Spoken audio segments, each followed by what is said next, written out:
Hello dear students, welcome to Kataria pharmacy. So students, कैसे हैं आप सब? आई होप सभी ठीक होंगे।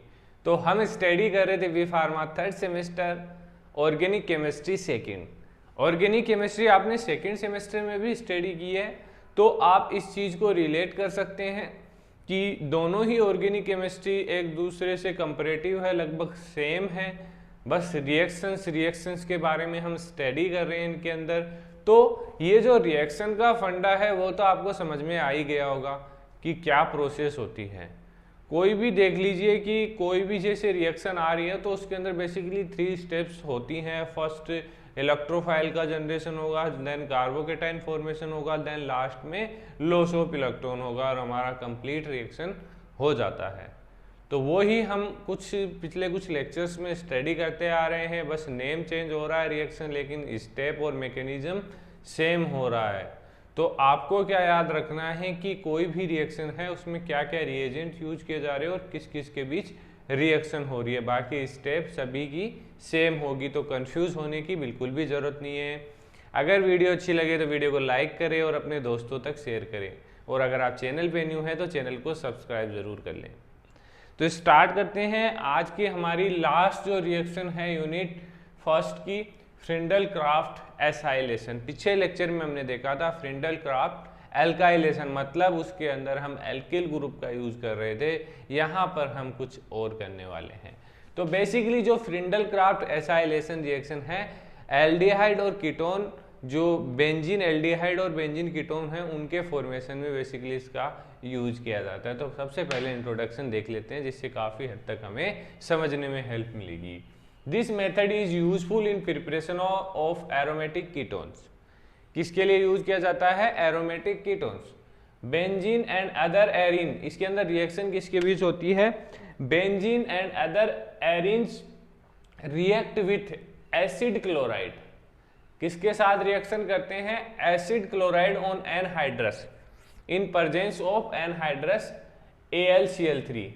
एसिड क्लोराइड बेंजीन के साथ रिएक्ट करता है in the presence of anhydrous AlCl3, aluminium chloride. जो पिछले लेक्चर में भी जो यूनिट थी, पिछला जो रिएक्शन था उसमें भी हमने यूज किया था। तो जो फ्रिंडल क्राफ्ट एसाइलेशन है उसकी जो कंप्लीट रिएक्शन है ये होने वाली है।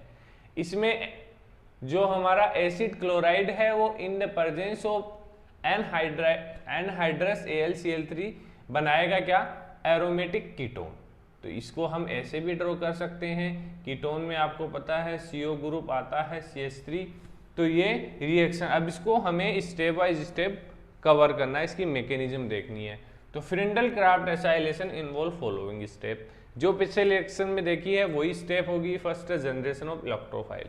इलेक्ट्रोफाइल जनरेशन कैसे होगा? जो हमारा एसिड क्लोराइड है और एल्यूमिनियम क्लोराइड है वो दोनों आपस में रिएक्ट करेंगे। तो देखिए, द एसिड क्लोराइड और acid anhydride react with anhydrous aluminium chloride to form a acylium ion. एक एसिलियम आयन है यहाँ पर हमें इन दोनों की रिएक्शन से मिलने वाला है, which act as an electrophile, जो इलेक्ट्रोफाइल के रूप में एक्ट करेगा, जो आगे जाके कार्बोकेटाइन का फॉर्मेशन करेगा। तो ये रिएक्शन है, ये हमारा एसिड क्लोराइड हो गया और ये एल्यूमिनियम क्लोराइड हो गया। ये हमारा एसिलियम आयन यहाँ पे फॉर्म हो गया। ये AlCl3 लास्ट में रिएक्ट करेगा। सेकेंड स्टेप है फॉर्मेशन ऑफ कार्बोकेटाइन इंटरमीडिएट। अब कार्बोकेटाइन इंटरमीडिएट तो पिछले सभी रिएक्शंस में देखते आ रहे हैं, क्योंकि बेंजीन यहाँ पर यूज हो रहा है, सभी रिएक्शन में सेम यूज हो रहा है। The acylium ion then attack the benzene ring resulting in the formation of carbocation. Acylium ion benzene पे अटैक करेगा, तो बेंजीन से जाके अटैच हो जाएगा और यहाँ पर हमारा कार्बोकेटाइन का फॉर्मेशन होगा। तो ऐसे ही है, कार्बोकेटाइन यहाँ पे अपना मूवमेंट करेगा, मूव करेगा, जो भी है, लेकिन इसका जो कार्बोकेटाइन है वो हम आगे यूज करेंगे। किसके साथ रिएक्शन करवाएंगे?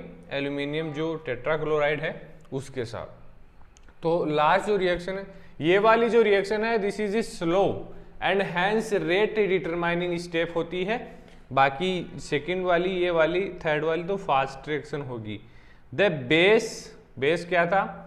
AlCl4 abstract a proton from the carbocation, ये प्रोटॉन को अपनी तरफ खींचेगा to give the final product, जिससे हमें हमारा फाइनल प्रोडक्ट मिलेगा। This step is fast and does not affect the rate of reaction. ये देखिए, ये हमारा कार्बोकेटाइन है, ये हमारा बेस जो निकला था फर्स्ट रिएक्शन में वो इसके साथ रिएक्ट करेगा, तो जो हमारा हाइड्रोजन है इसके साथ रिएक्ट करेगा, तो ये HCl निकल जाएगा और ये हमारा AlCl3 वापस से रिमूव हो जाए। आप सभी को पता है कि जो ये हमारा बेस यूज किया जाता है किसी रिएक्शन को यूज करने में, इसको कैटलिस्ट बोलते हैं, वो वापस रिएक्शन में रिफॉर्म हो जाता है, तो वो आपको देखने को मिल सकता है। तो ये थी हमारी Friedel Crafts acylation reaction. I hope video अच्छी लगी है तो वीडियो को लाइक ज़रूर करके जाएंगे आप। तो बने रहिए हमारे साथ, जल्द ही कंप्लीट करेंगे इस सब्जेक्ट को। नेक्स्ट सब्जेक्ट कौन सा चाहते हैं आप, उस पर जिस पे लेक्चर बने उस पर आप कमेंट करके हमें बता सकते हैं। तो मिलते हैं नेक्स्ट वीडियो।